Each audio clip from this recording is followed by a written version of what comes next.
Solid state,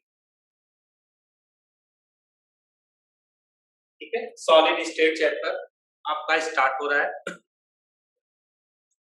देखो बेटा, थोड़ी सी बेसिक जो हमारे पास सॉलिड की जो अगर देखा जाए तो यहाँ पे स्टेट जो है 3 है, इसे कहते हैं स्टेट ऑफ मैटर।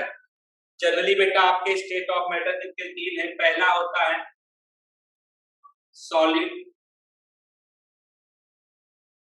दूसरा था हमारे पास लिक्विड, और तीसरा होता है गैस। गैस से रिलेटेड जो बेटा पढ़ते हैं वो 11 में हमने पढ़ा था, इसे कहते हैं स्टेट ऑफ मैटर चैप्टर में।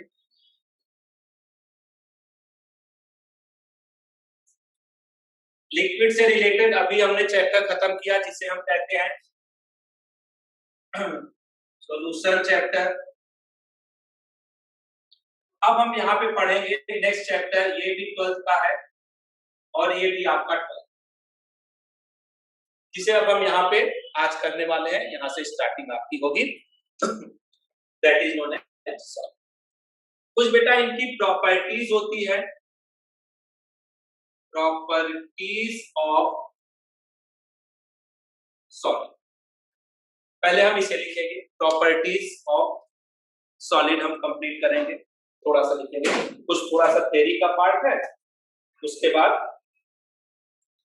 समझ लेंगे।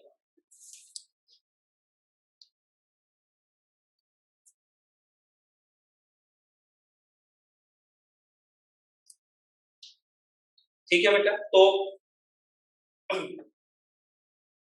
लिखेंगे हम सॉलिड का क्या रहता है बेटा। सॉलिड है definite mass, volume, shape and density. पहला पॉइंट,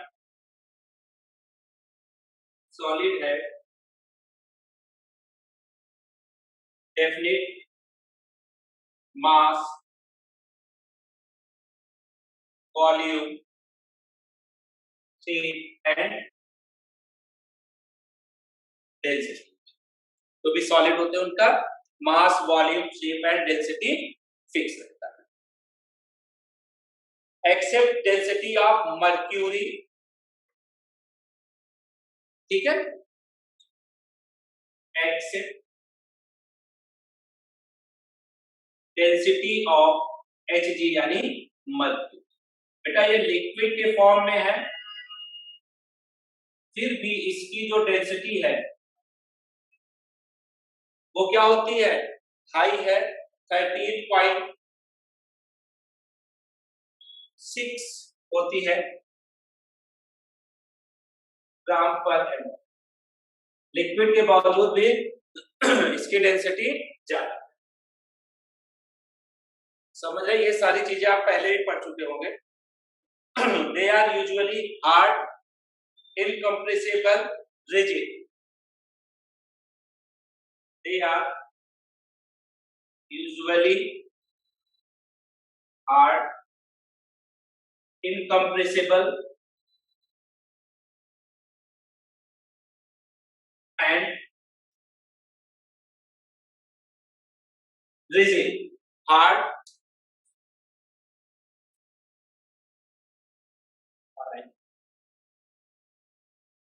ठीक है, रिजिड, एक्सेप्ट कुछ को छोड़ के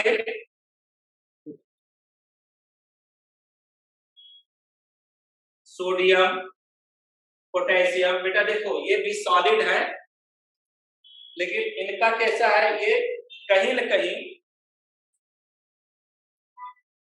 सॉलिड है, फिर भी कहीं न कहीं बेटा ये आपके सॉफ्ट इन नेचर में हो जाते हैं। जैसे साथ में फास्फोरस, ये कैसे है, सॉफ्ट दिखाई दे रहा है। थर्ड पॉइंट लिखते जाएंगे, intermolecular force of attraction,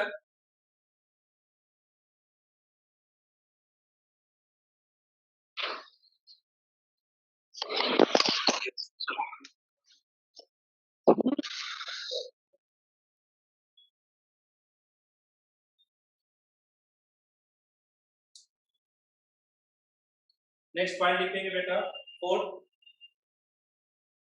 the constituent particles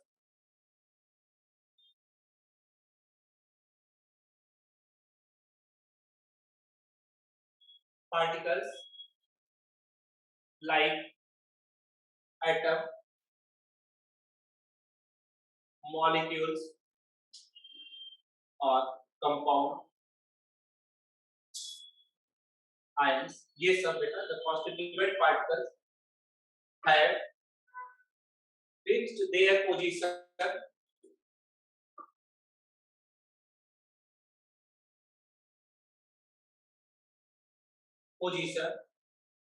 only oscillate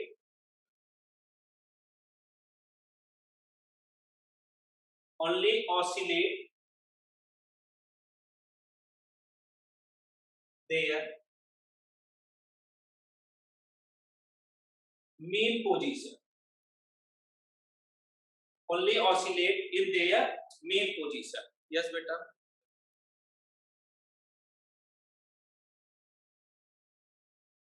incompressible का मतलब होता है जिसको आप बहुत ज्यादा दबा के कम ना कर सके। बात समझ, जैसे ये है, इसको दबाए तो दबेगा नहीं, इनकम्प्रेसिबल, कंप्रेस ना हो पाए। समझ में आ गया बेटा इनकम्प्रेसिबल? आगे चलिए, oscillate there mean position. Mean position मतलब यह है कितना भी सॉलिड हो उसके अंदर इलेक्ट्रॉन्स है, प्रोटॉन्स है, वो अपने मीन पोजीशन पे ऑसिलेट करते रहते हैं। मतलब ऐसा, जैसे सपोज करिए ये एटम, ये और ये, ठीक है, अगर ये थोड़ा सा इधर आया तो ये थोड़ा सा इधर चला गया, ये थोड़ा सा इस साइड में आया तो थोड़ा सा इधर चला गया, मतलब अपने मीन पोजीशन, मतलब वो मेंटेन रहता है। अगर क्योंकि सॉलिड है बहुत पैक्ड रहते हैं, तो अगर ये थोड़ा सा इधर हटेगा तो थोड़ा सा इधर हटे, मतलब दिखेगा नहीं, लेकिन थोड़ा बेटा उसमें ऑसिलेशन होता रहता है उनके मीन पोजीशन पे। नोट करें। Next point, all pure solid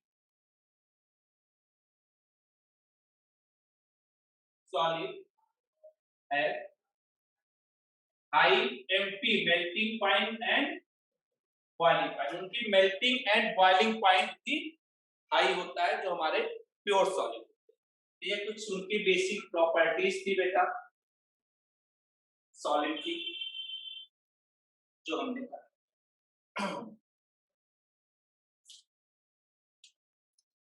अब हम बात करेंगे क्लासिफिकेशन ऑफ सॉलिड।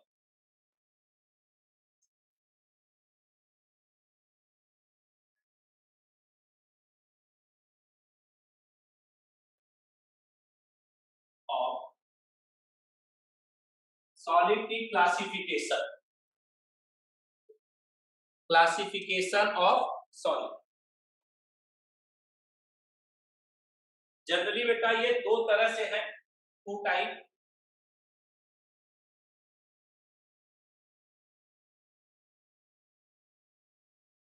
पहला है हमारा, इसे कहते हैं क्रिस्टलाइन।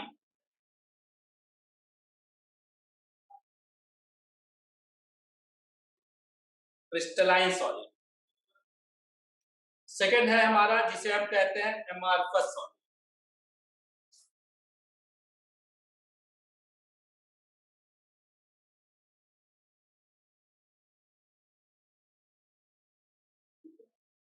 दूसरा है हमारा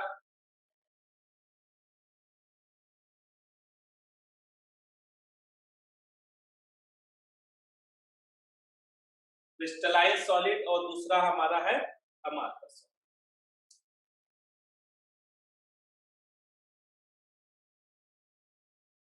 क्रिस्टलाइन है, हमें इनके डिफरेंस बेटा यहीं पे हम आपको टेबल के फॉर्म में लिख देंगे। देखिए first, they are generally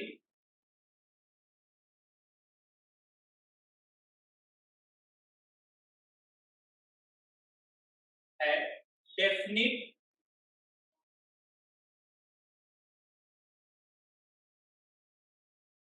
regular geometry of constituent particle, definite regular geometry of constituent particles.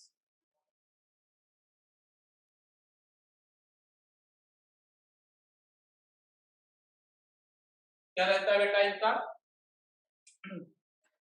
they are generally have definite regular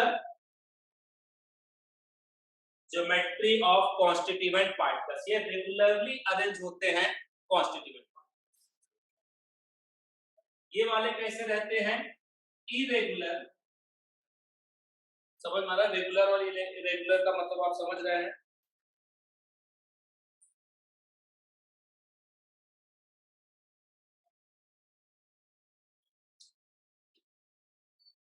constituent particles देखिए,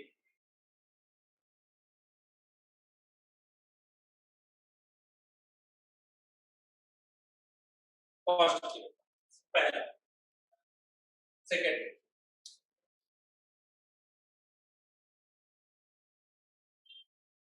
it has long range order। has long range order mean long range order का मतलब क्या है? the regular pattern of arrangement of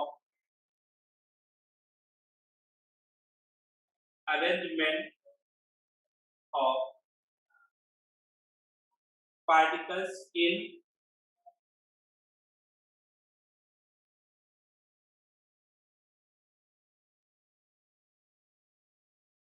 entire range। मतलब ये है बेटा, समझाते हैं।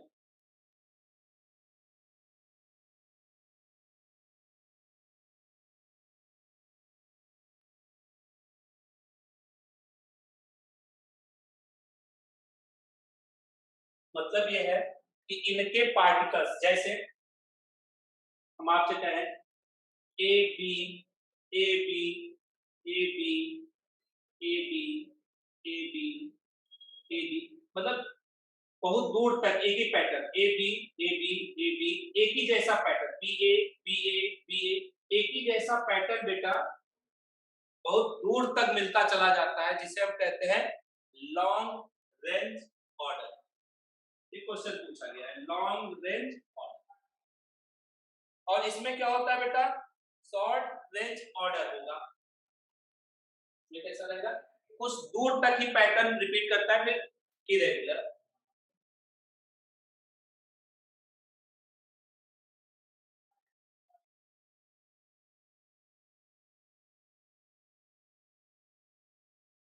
क्या रहेगा?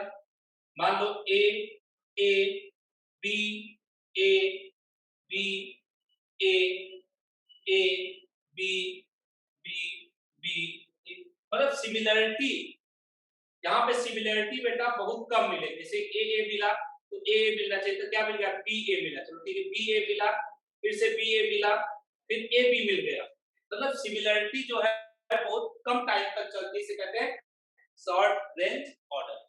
नोट करें, ठीक है? आगे लिखिए बेटा, थर्ड पॉइंट, इस वाले सॉलिड का क्या रहता है? When they are cut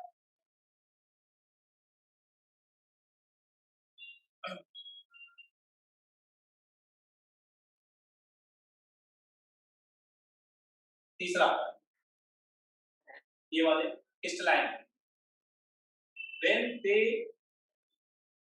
are cut by sharp edge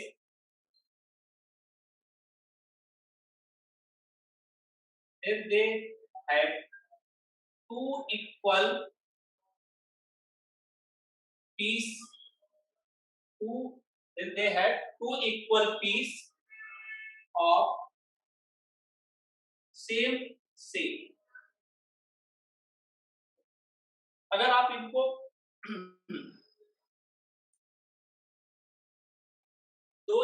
piece में अगर कट करते हैं क्रिस्टलाइन बेटा, जैसे देखो अगर ये हमारे हैं,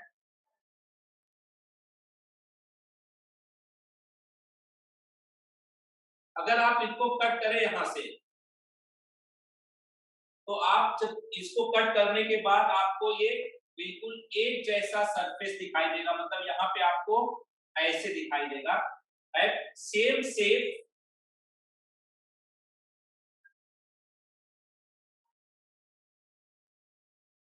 सेम सेम सरफेस, एक सेम सेम सरफेस दिखेगा या वो प्लेन दिखेगा, प्लेन सरफेस अगर आप यहां से कट करें, लेकिन इसमें ऐसा नहीं मिलेगा। ये वाले कैसे हो जाएंगे, इनका कैसा रहेगा, इरेगुलर शेप,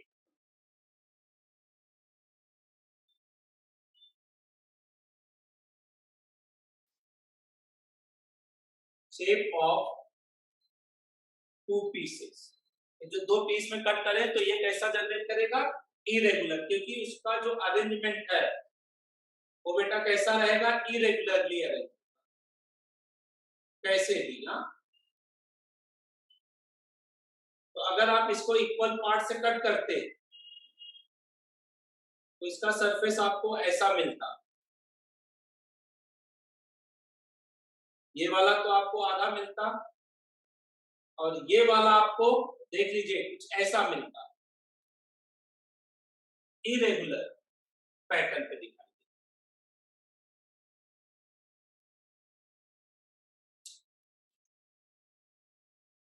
नेक्स्ट पॉइंट,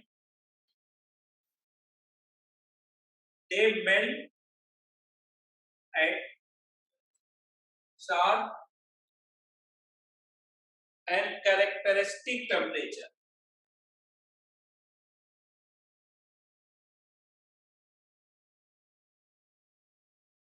मतलब बेटा इनका जो मेल्ट करने का जो टेम्परेचर होता है फिक्स रहता है। जैसे लोहे को बेटा अगर गर्म करें तो बेटा पूरी तरह से रेड हो जाता है, लेकिन जब मेल्ट करता है तो इमीडिएटली पूरा मेल्ट आउट हो जाता है। तो ये कुछ इस तरह से रहता है। ये कैसे रहते हैं, जनरली सॉफ्ट, ये वाले बेटा आपके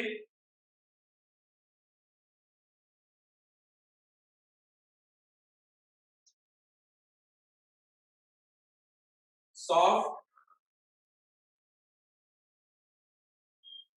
पहले बेटा ये धीरे धीरे क्या होंगे, सॉफ्ट होते जाएंगे, देन ये रेंज ऑफ टेम्परेचर, एक पर्टिकुलर रेंज तक ये सॉफ्ट, से प्लास्टिक है समझिए।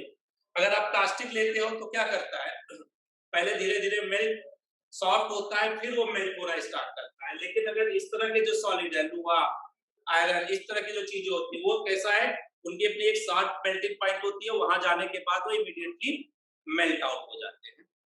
तो क्रिस्टलाइन का एग्जांपल,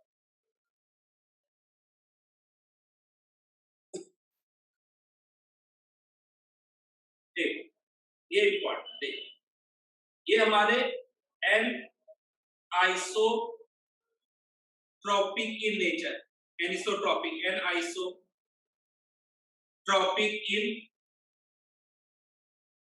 नेचर होता है, ये भी हम आपको अलग से एक्सप्लेन करेंगे। और ये वाले isotropic in nature,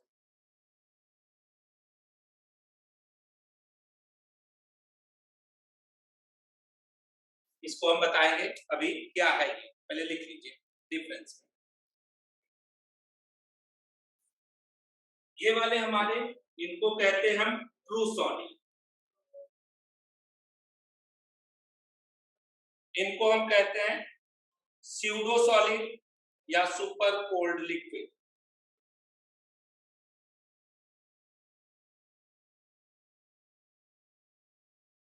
pseudo solid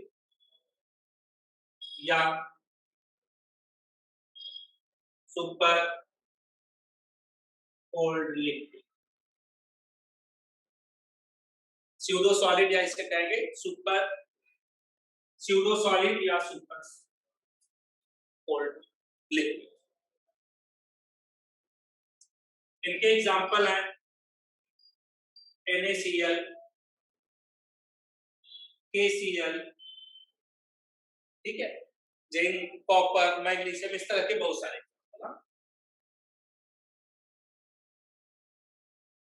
ये सब इस सॉलिड,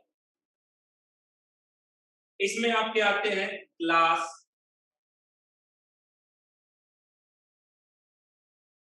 प्लास्टिक, रबर, इस तरह से जो है वो इसमें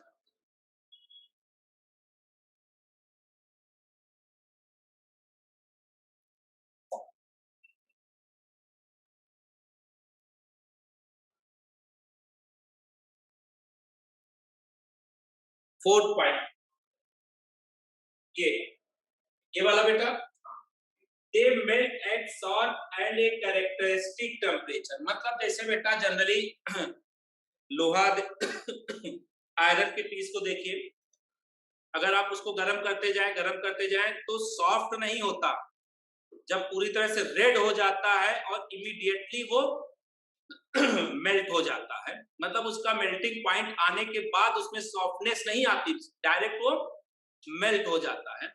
लेकिन जो हमारे एमॉर्फस सॉलिड होते हैं, जैसे प्लास्टिक है, उसको बेटा मेल्ट होने से पहले वो सॉफ्ट होता है, फिर मेल्ट होता है, मतलब उसमें पहले generally soft over A range of temperature, एक रेंज तक वो सॉफ्ट होता रहता है, फिर उसके बाद मेल्ट होना शुरू होता है।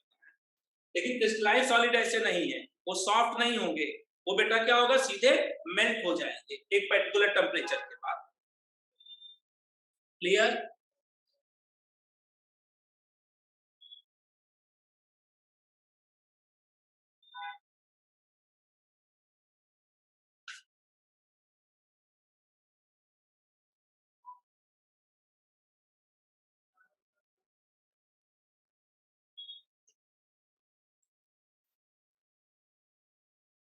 चलिए, अब हम आपको बताएंगे एनआइसोट्रॉपिक और आइसोट्रॉपिक क्या है।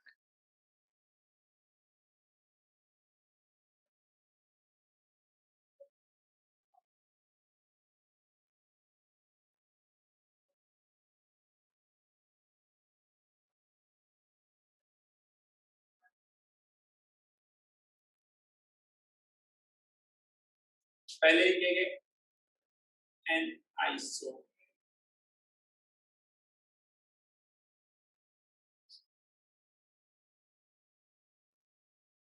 ये क्या बेटा, the property of solid that are change with change in direction of propagation या direction of light, इस तरह की जो प्रॉपर्टी होती है, that property is known as an isotropic property. some physical properties दिखते हैं बेटा, समझाते हैं, some physical properties like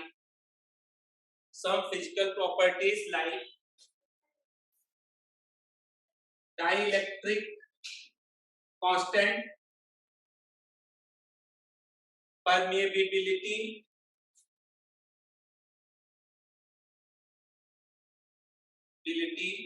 refractive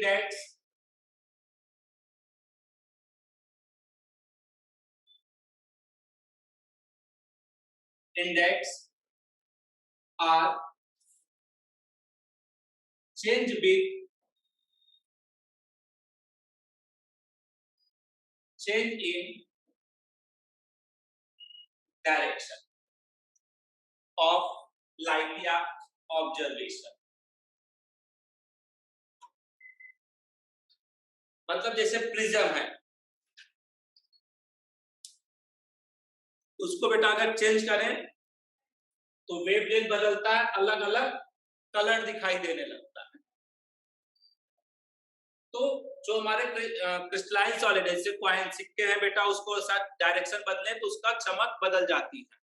तो इस तरह की जो प्रॉपर्टी होती है उसे कहते हैं एनआइसोट्रॉपिक इन नेचर।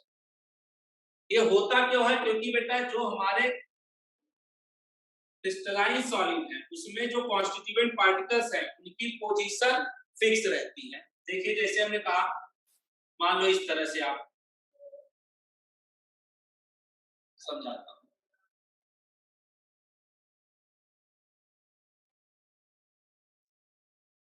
मान लो ये A B A B A B A B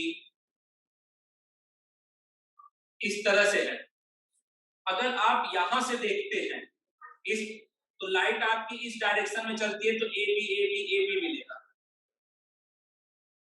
अगर आप इस तरह से देखते हैं तो आपको ए ए मिलेगा। अगर यहां से देखेंगे तो आपको बी बी मिलेगा। समझ में आ रहा है? ठीक है। अगर आप इस तरह से देखते हैं तो आपको बी ए मिलेगा। तो मतलब जैसे आप डायरेक्शन बदलेंगे, जो उससे पास होने वाले कॉन्स्टिट्यूएंट पार्टिकल्स हैं वो चेंज होते हैं, जिससे लाइट का डायरेक्शन बदलता है। तो ये कुछ प्रॉपर्टीज है जो बदल जाएंगी। इसी को कहते हैं एनआइसोट्रॉपिक इन नेचर। और दूसरा होता है आइसोट्रॉपिक इन नेचर, जो एमार्फस में मिलेगा।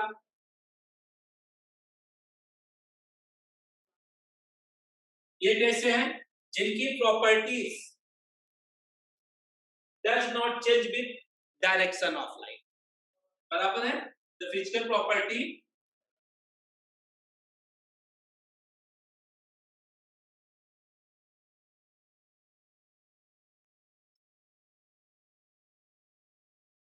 नॉट चेंज विद डायरेक्शन, मतलब वो कैसा रहे, एक ही जैसा सेम दिखाई दे, उसे कहते हैं आइसोट्रॉपिक। क्योंकि उसके पार्टिकल्स कहीं पे भी अरेंज होते हैं तो एक ही पैटर्न घुमा फिरा के मिलता है, तो जिस वजह से उसके फिजिकल प्रॉपर्टी में कोई चेंजेस नहीं आता। इस तरह का जो नेचर होता है उसे हम कहते हैं आइसोट्रॉपिक नेचर। नोट कर लें।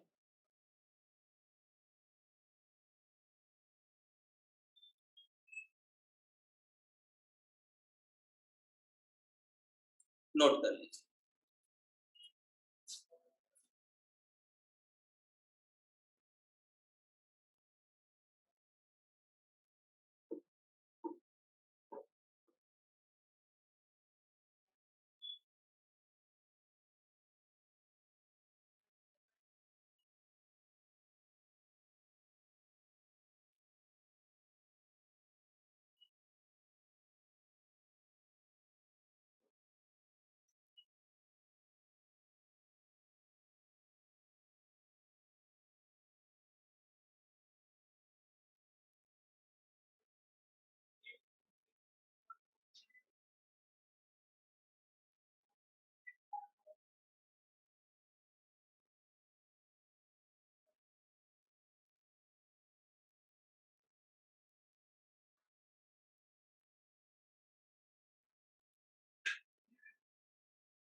ठीक है बेटा, जाइए।